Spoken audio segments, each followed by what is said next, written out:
cyberbullying, cyber stalking, inappropriate content, pornographic content, child predators. How safe are your children online?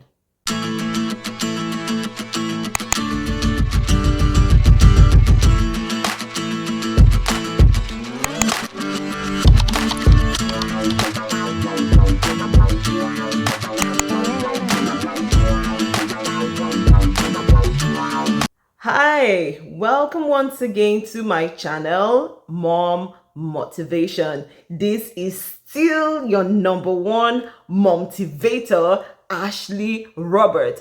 I am always here to encourage moms to be the best that they can be. It is no doubt that the internet has come to stay, and our children's interaction with internet is inevitable.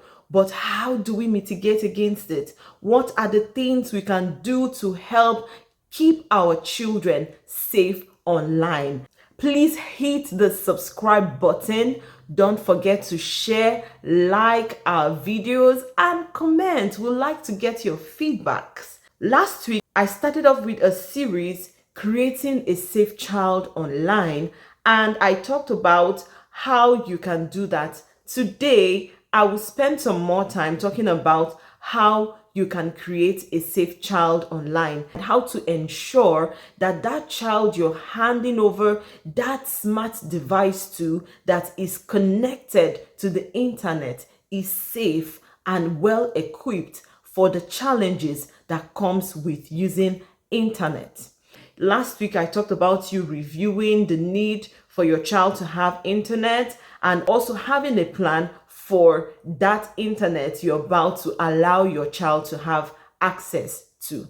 First and foremost, before you create a safe child, you yourself have to be informed. You have to educate yourself on what is going on online, understand what the advantages of internet is and disadvantages of internet. A lot of parents are ignorant of the whole internet drama, and you hear them saying things like internet is bad.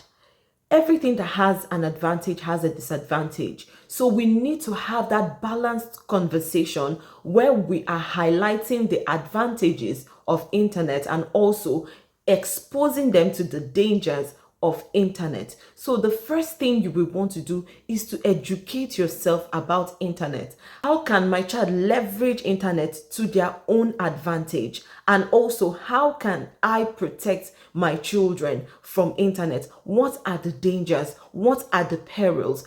How can I possibly step in and mitigate it? Nothing is 100% proof, but you never can tell how far that 90% effort you make can save your child. So after being informed, educating yourself, you want to sit down and have that conversation with your child. Remember when I talked about the third thing you want to do before handing over a device with internet to your child is to have that discussion with that child. Apart from having the discussion on the plan to use the internet. Remember, I talked about this in my last video. I'm going to put the link so that you can always go back and watch that video. The next conversation you want to have is to educate that child on the use of internet. What do you want to be talking about with that child? You want to talk about cyberbullying, child predators, inappropriate content, unwholesome conversation, stalkers, vulgar languages, phishing links, people sending links that they can click on. You want to talk about stranger danger to that child. These are things you want to talk about, and I'll briefly go through each and every one of them, and I leave you to go and do more research on these topics.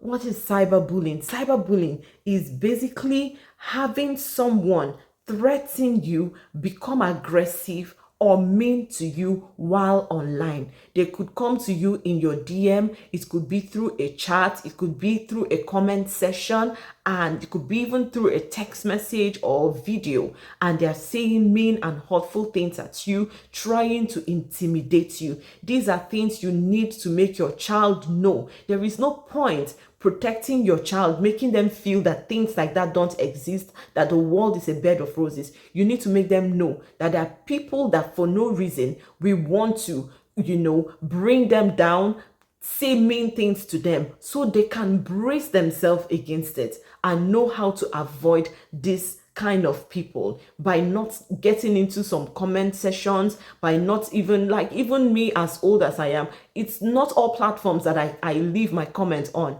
because I'm trying to protect myself. I'm trying to protect my space. There's some platforms that are really toxic. There's some platforms that it's something else, that you can just, a simple conversation, a simple comment like thank you or hello can escalate to something else, and you have people coming at you to bully you. So it's not, even as an adult, I do not even comment on all platforms. So you need to tell them the need not to feel like you must make a comment or you must say some things. You need to learn how to, they need to learn how to protect their space. What I do, I deactivated comments in some platforms for my children. They can't comment on YouTube and some other places, so to avoid them having that conversation with people. I also deactivated certain things like them chatting with people they don't know. I will go into that in another video. So these are things you want to have that conversation.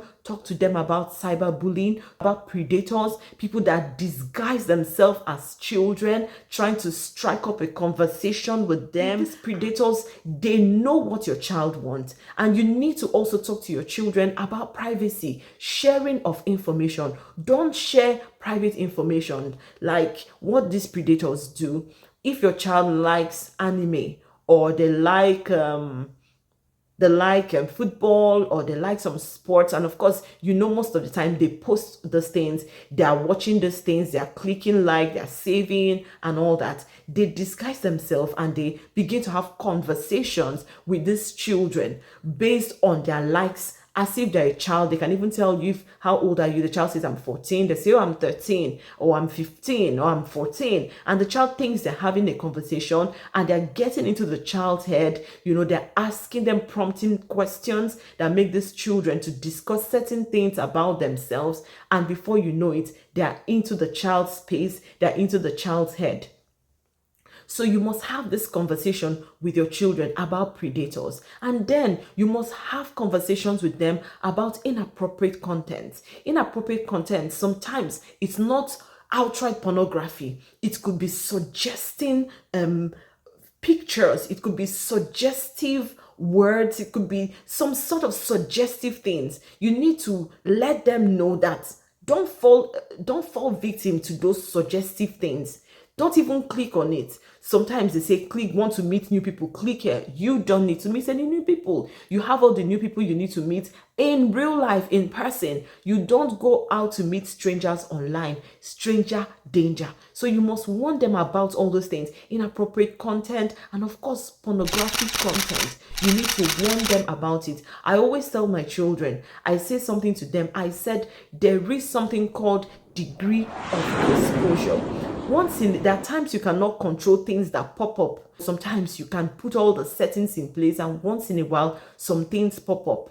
And yes, that thing, your mind has captured it. But because you are not exposed that thing over time, after some time, the image begins to fizzle out. It's not as vivid as it would have been than when you're feasting your eyes on it. It's just, for example, if you see something disgusting, you find out that that thing begins to play in your mind over a period of time. But give it like a week or 2 weeks, your mind does not bring it up as often as it was when you saw it like 2 weeks ago. Like that day you saw it, it could just be replaying on your mind over and over. After some time, you find out that that degree to which your mind is calling up that memory begins to reduce, because the degree of exposure is not there. So that's what happens. You cannot compare a child that watches this pornographic content all the time, exposed to it, to a child that has like a flashing image. So after some time, the image begins to fizzle. It's not there. So I talk to them about what I call degree of exposure.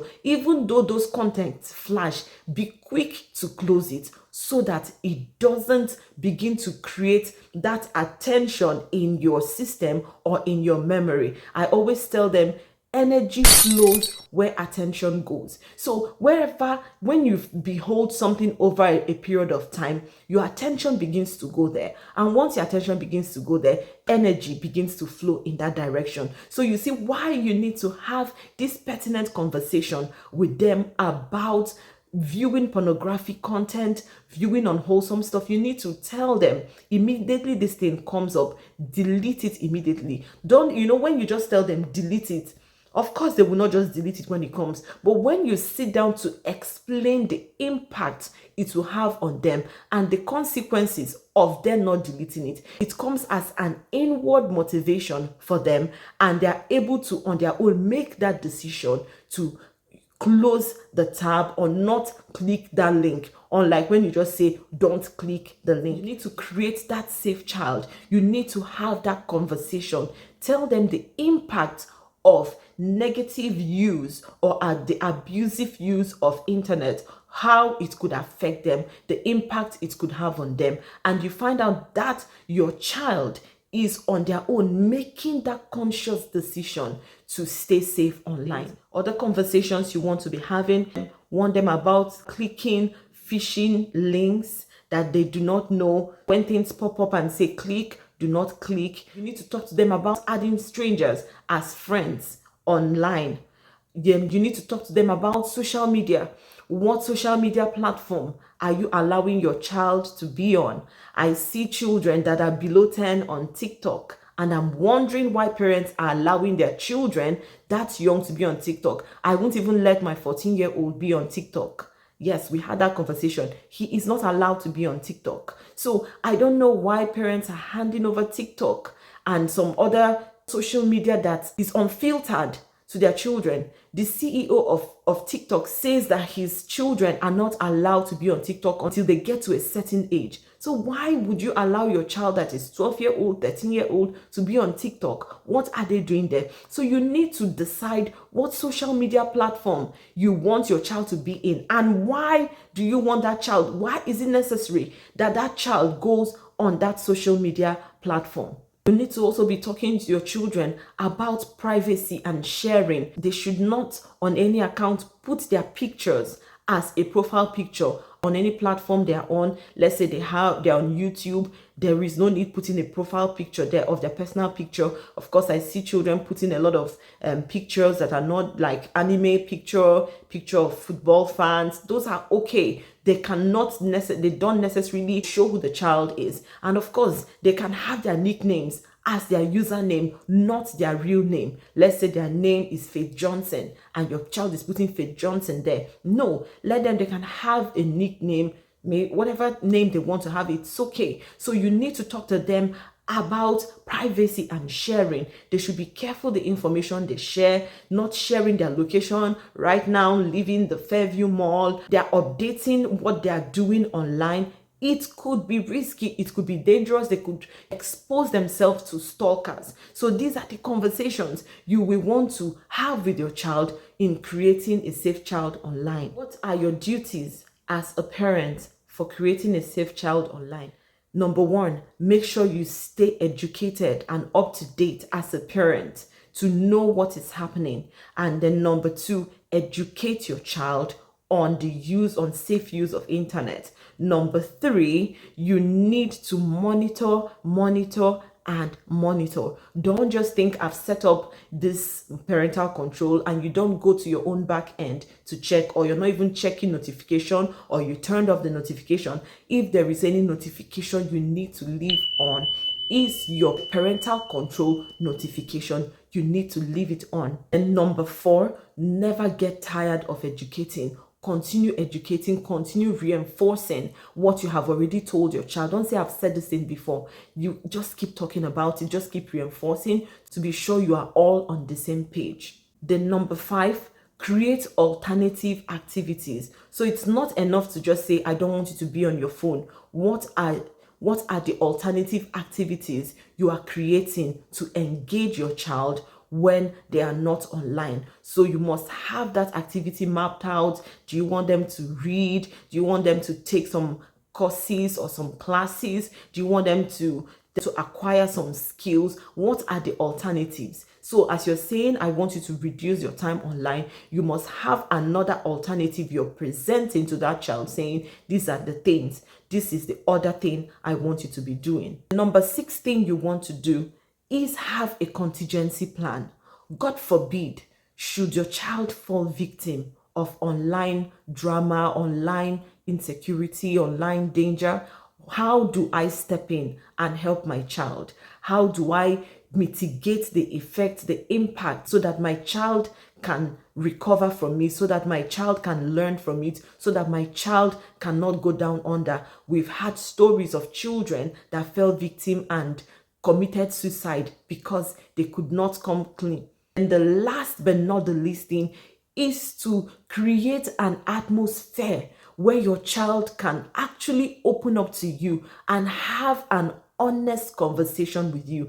If they have fallen victim, if anything should happen, God forbid, they should be able to come clean and confess to you and say, Mom, this has happened to me. Create that atmosphere of trust. Create that atmosphere where you can have that conversation with your child. Not your child will be running away from you. Create that atmosphere that the first person your child will want to run to when they have that difficulty is you. So these are the things that you will want to do to create a safe child online. I hope you found this content useful. Do not forget to subscribe, like, share our content, and comment on our video. Till we come your way next time, we'll be talking about how to create Google Parental Control, how it works, and how it can help you monitor your child's device remotely. See you. Bye.